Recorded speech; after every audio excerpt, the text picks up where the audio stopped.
ವೇದಿಕೆ ಮೇಲಿರ್ತಕ್ಕಂಥ ಎಲ್ಲ ನನ್ನ ಗಣ್ಯ ಸಹೋದರ ಸಹೋದರಿಯರೇ ಹಾಗೂ ವೇದಿಕೆ ಮುಂಭಾಗದಲ್ಲಿರ್ತಕ್ಕಂಥ ಯಾವತ್ತೂ ನನ್ನ ಸಮಾಜದ ಬಂಧುಗಳೇ,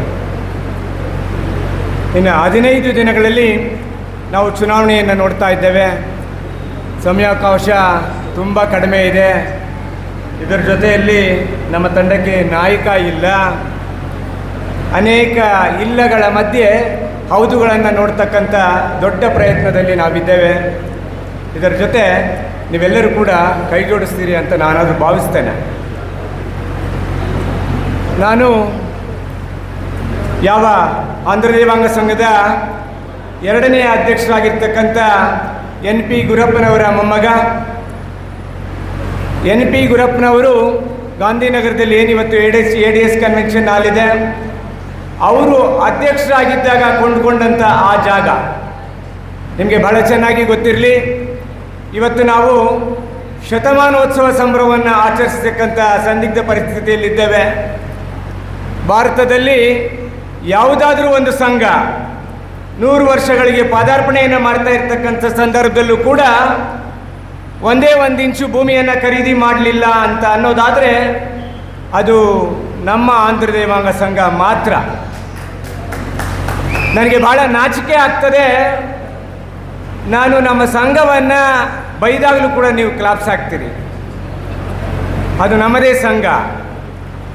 ಇಷ್ಟೂ ದಿನಗಳ ಕಾಲ ನೀವು ಆರಿಸಿ ಕಳಿಸಿದಂಥವರೇ ಅಲ್ಲಿ ಅಧಿಕಾರವನ್ನು ಮಾಡಿದ್ದು. ನಿಮಗೆ ಭಾಳ ಚೆನ್ನಾಗಿ ನೆನಪಿರಲಿ ಇದೆಲ್ಲ. ಇವತ್ತು ಸಂಘವನ್ನು ಬೈಯೋದಕ್ಕೆ ಮೊದಲು ನಾವು ಯಾಕೆ ಬೈಬೇಕು ಅಂತಕ್ಕಂಥ ತೀರ್ಮಾನವನ್ನು ನಾವು ತಗೊಳ್ಬೇಕು. ಇವತ್ತು ಅದೇ ಪರಿಸ್ಥಿತಿ ನಮ್ಮ ಹತ್ರ ಬಂದಿದೆ.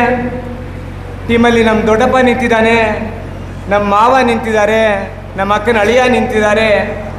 ಇಷ್ಟು ವರ್ಷಗಳ ಕಾಲ ಅದೇ ರೀತಿ ವೋಟ್ ಮಾಡಿದ್ದೀರಿ. ಯಾವತ್ತೂ ಕೂಡ ನೀವು ಕೆಲಸ ಮಾಡ್ತಕ್ಕಂಥವ್ರನ್ನ ಒಂದು ಪಟ್ಟಿ ಮಾಡಿ ಆಯ್ಕೆ ಮಾಡಲೇ ಇಲ್ಲ. ಅದರಲ್ಲಿ ಭಾಳ ವಿಶೇಷವಾಗಿ ನೋವಿನಿಂದ ಒಂದು ಮಾತು ಹೇಳ್ತೇನೆ. ಎಲ್ಲ ನನಗೆ ಗೊತ್ತಿದೆ, ನನ್ನನ್ನು ಹೀರೋ ಮಾಡಿದಂಥ ವೇದಿಕೆ ಇದೆ, ನನ್ನನ್ನು ಹೀರೋ ಮಾಡಿದಂಥವ್ರು ನೀವೇ. ಆದರೆ ಭಾಳ ವಿಷಾದದಿಂದ ಒಂದು ಮಾತು ಹೇಳ್ತೇನೆ. ఊర్లో నిలుచుకోనుండే వాళ్ళందరికీ ఓటేసిడిచి ఆమెకు వేరే వాళ్ళని వేస్తాము అనేసి యోచన చేయాలి. అయిపోదు మీరు వాళ్ళందరి తిట్టేకి మొదలు మనం ఏం చేస్తూ ఉన్నాము అంటే యోచన చేసుకుంటే ಸಂಘಮು ಈ ಸ್ಥಿತಿలో ఉంటా ఉండలేದೇమೋ. ಒಂದು ಸಣ್ಣ ಉದಾಹರಣೆ ಏನು ಕೊಡ್ತೇನೆ. ಆಂಧ್ರ ದೇವಾಂಗ ಸಂಘದಿಂದ ನಿಮಗೆ ಸಿಗ್ತಕ್ಕಂಥ ಒಂದೇ ಒಂದು ಸವಲತ್ತು ಅಂತಂದರೆ ನಿಮ್ಮ ಮಕ್ಕಳು ಯಾರೋ ಅಲ್ಲಿ ಓದಕ್ಕೆ ಬರ್ತಾರೆ ಅಂತ ಅಂದರೆ ಅವರಿಗೆ ಹಾಸ್ಟೆಲ್ ವ್ಯವಸ್ಥೆ ಆಗ್ತದೆ. ಅದು ಕೂಡ ನಿಮಗೆ ಗೊತ್ತಿರ್ತಕ್ಕಂಥ ಯಾರೋ 2 ಡೈರೆಕ್ಟರ್ದೇ ಸಿಗ್ತದೆ, ಇಲ್ಲದೇ ಅದು ಕೂಡ ಸಿಗಲ್ಲ. ಇದೇ ಲೇಡೀಸ್ ಹಾಸ್ಟೆಲ್ನ ಕಟ್ಟಬೇಕಾದ್ರೆ ಡಾಕ್ಟರ್ ಬಾಲಸುಬ್ರಹ್ಮಣ್ಯಂ ಅವರು ಲೇಡೀಸ್ ಹಾಸ್ಟೆಲ್ ಕಟ್ಟಬೇಕು ಅಂತ ತೀರ್ಮಾನ ಮಾಡಿಕೊಂಡಂಥ ಸಂದರ್ಭದಲ್ಲಿ ಸಂಘದಲ್ಲಿ ವಿರೋಧ ಪಕ್ಷದಲ್ಲಿದ್ದಂಥ ಎಲ್ಲರೂ ಒಂದು ಟರಾವನ್ನು ಮಂಡಿಸ್ತಾರೆ. ಆಯ್ತಪ್ಪ ಕಟ್ಟಿಸು, ಸಂಘದಿಂದ ಒಂದೇ ₹1 ತೊಗೊಬೇಡ ಅಂತಕ್ಕಂಥ ಟರಾವನ್ನು ಮಾಡ್ತಾರೆ. ಯಾವ ಹಣೆ ಬರಾರಿ ಇದು ನಮ್ಮದು?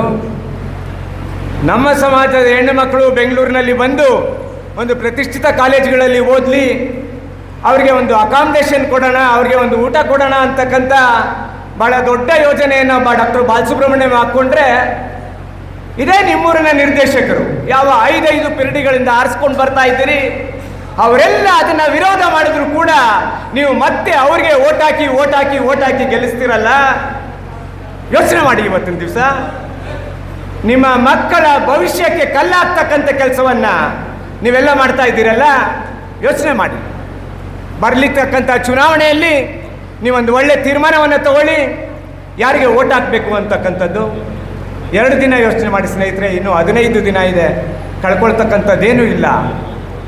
ಬಂಧುಗಳು ಅನ್ನೋದನ್ನು ಪಕ್ಕದಲ್ಲಿಟ್ಟು ಕೆಲಸ ಮಾಡ್ತಕ್ಕಂಥವ್ರಿಗೆ ಓಟ್ ಹಾಕಂತ ಕೆಲಸವನ್ನು ಈ ಸಾರಿ ಆದರೂ ಮಾಡಿದರೆ ಬಹುಶಃ ಮುಂದಿನ 20 ವರ್ಷಗಳಲ್ಲಿ ಸಂಘ ಸ್ವಲ್ಪ ಆದರೂ ಅಭಿವೃದ್ಧಿ ಮಟ್ಟಕ್ಕೆ ಕಾಣಿಸ್ತದೆ ಅಂತಕ್ಕಂಥದ್ದು ನನ್ನ ಮನವಿಯನ್ನು ಮಾಡ್ತಾರೆ.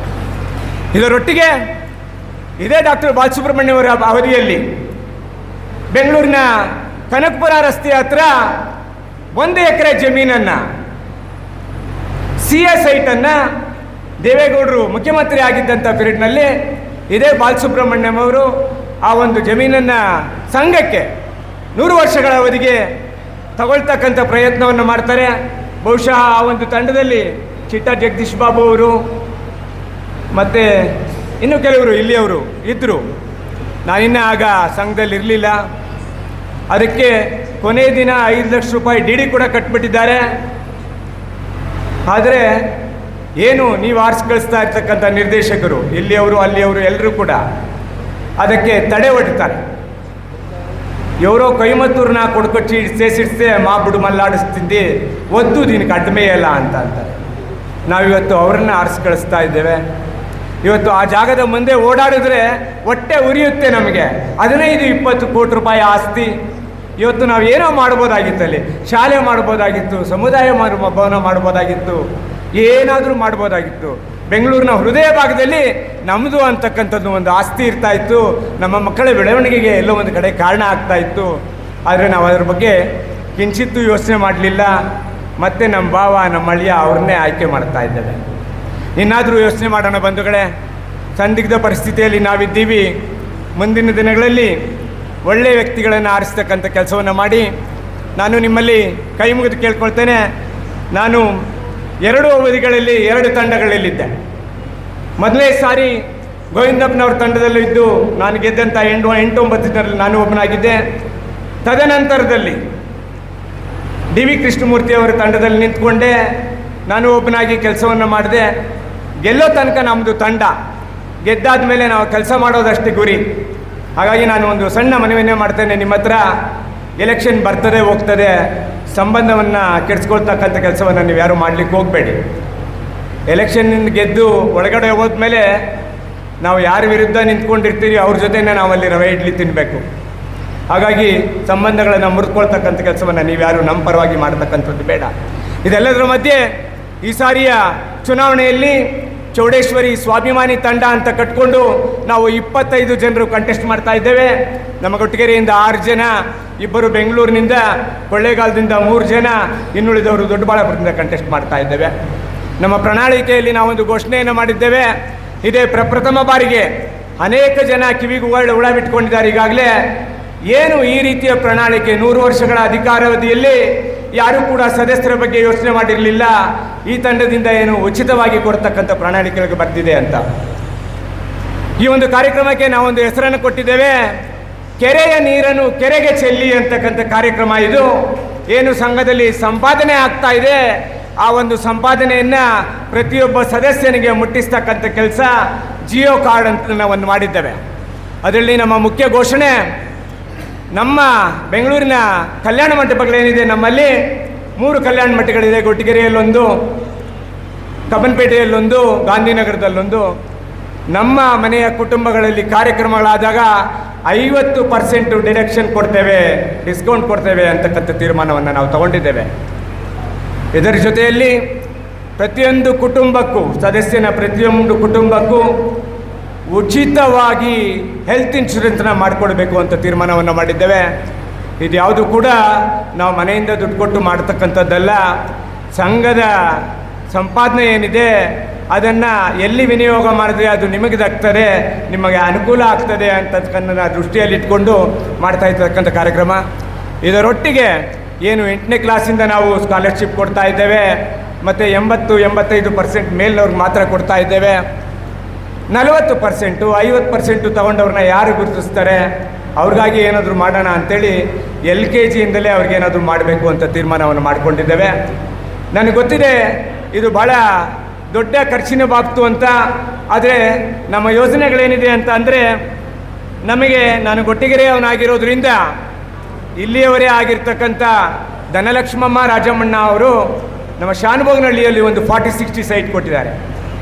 ಅದರಲ್ಲಿ ನಮ್ಮ ತಂಡ ಆರಿಸಿ ಬಂದರೆ ನಾವು ಮೊದಲೇ ಪ್ರಿಫರೆನ್ಸ್ ಕೊಡ್ತಾ ಇರೋದು ಅದರಲ್ಲಿ ಶಾಲೆ ಮಾಡ್ತಕ್ಕಂಥ ಕೆಲಸವನ್ನು ನಾವು ಮಾಡ್ತಾ ಇದ್ದೇವೆ. ನಮ್ಮ ಮಕ್ಕಳಿಗೆ ನಾನು ಇವತ್ತು ನನ್ನ ಅತ್ತೆಯವರು, ಅವರು ಧನಲಕ್ಷ್ಮಮ್ಮ ರಾಜಣ್ಣ ಅವರು ನನ್ನ ಅತ್ತೆಯವರು, ಅವರಿಲ್ಲ, ಅವ್ರ ಕುಟುಂಬದವರಿದ್ದಾರೆ. ಅವರು ಪರ್ಪಸ್ಫುಲ್ಲಾಗಿ ಹೇಳಿದ್ದಾರೆ ಇದನ್ನು ವೃದ್ಧಾಶ್ರಮನೇ ಮಾಡಬೇಕು ಅಂತ. ನಾನು ಅವ್ರ ಕುಟುಂಬದವ್ರ ಹತ್ರ ಕೂಡ ಮಾತನಾಡಿದ್ದೇನೆ. ಇಲ್ಲ, ಶಾಲೆಯ ಅವಶ್ಯಕತೆ ಭಾಳ ಅವಶ್ಯಕತೆ ಇದೆ, ಹಾಗಾಗಿ ನಾವು ಅದನ್ನು ಮಾಡ್ತೇವೆ ಅಂತ ಕೂಡ ಹೇಳಿದ್ದೇವೆ. ನೀವೆಲ್ಲರೂ ಮನಸ್ಸು ಮಾಡಿ ನಮ್ಮನ್ನು ಆಯ್ಕೆ ಮಾಡಿ ಕಳಿಸಿದ್ದೇ ಆದರೆ, ನಮ್ಮ ತಂಡಕ್ಕೆ ಬಹುಮತವನ್ನು ನೀಡಿದ್ದೇ ಆದರೆ, ನಾವು ಮಾಡ್ತಕ್ಕಂಥ ಮೊಟ್ಟ ಮೊದಲನೇ ಕೆಲಸ ಅಲ್ಲಿ ಸ್ಕೂಲನ್ನು ಮಾಡ್ತೇವೆ. ನಮ್ಮ ಮಕ್ಕಳಿಗೆ ಏನಿವತ್ತು ಮಾರ್ಕೆಟ್ನಲ್ಲಿ ಇರ್ತಕ್ಕಂಥ ರೇಟನ್ನು ಮಾಡದೆ ಕೇವಲ 10,000 ರೂಪಾಯಿ ತಗೊಂಡು ವರ್ಷಕ್ಕೆ ಅವರಿಗೆ ಎಜುಕೇಷನ್ ನೀಡ್ತಕ್ಕಂಥ ಕೆಲಸವನ್ನು ಮಾಡ್ತೇವೆ. ದೊಡ್ಡಬಳ್ಳಾಪುರಕ್ಕೆ ಅಂತ ಬಂದಾಗ ನಮ್ಮದೇ ಆದಂಥ ಜಾಗಗಳಿಲ್ಲ, ನಮ್ಮದೇ ಆದಂಥ ಶಾಲೆಗಳಿಲ್ಲ ಅಂತ ಅಂದರೂ ಕೂಡ ನಮಗೆ ಒಂದು ಬೃಹತ್ತಾದಂಥ ಯೋಜನೆ ಇದೆ. ಯಾವುದೋ ಒಂದು ಒಳ್ಳೆ ಶಾಲೆಯ ಜೊತೆ ಟೈಅಪ್ ಆಗ್ತವೆ. ವರ್ಷಕ್ಕೆ ನಾವೊಂದು 30 ಜನ ಮಕ್ಕಳು, 40 ಜನ ಮಕ್ಕಳು, 50 ಜನ ಮಕ್ಕಳನ್ನು ನಾವು ನಿಮಗೆ ಕೊಡ್ತೇವೆ, ನಮಗೇನು ಡಿಸ್ಕೌಂಟ್ ಕೊಡ್ತೀರಿ ಅಂತ ಕೇಳ್ತೇವೆ. ಅಥವಾ ನಮ್ಮ ಲೆಕ್ಕಕ್ಕೆ ಬರಲೇಬೇಕಾಗ್ತದೆ.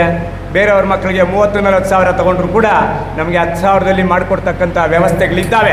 ಅದನ್ನು ನಾವು ಬಳಸ್ಕೊಬೇಕಷ್ಟೇ, ಬಳಸ್ಕೊತೇವೆ ಕೂಡ. ಇದೆಲ್ಲಕ್ಕೂ ಕೂಡ ನಮಗೆ ನಿಮ್ಮೆಲ್ಲರ ಆಶೀರ್ವಾದ ಭಾಳ ಮುಖ್ಯ.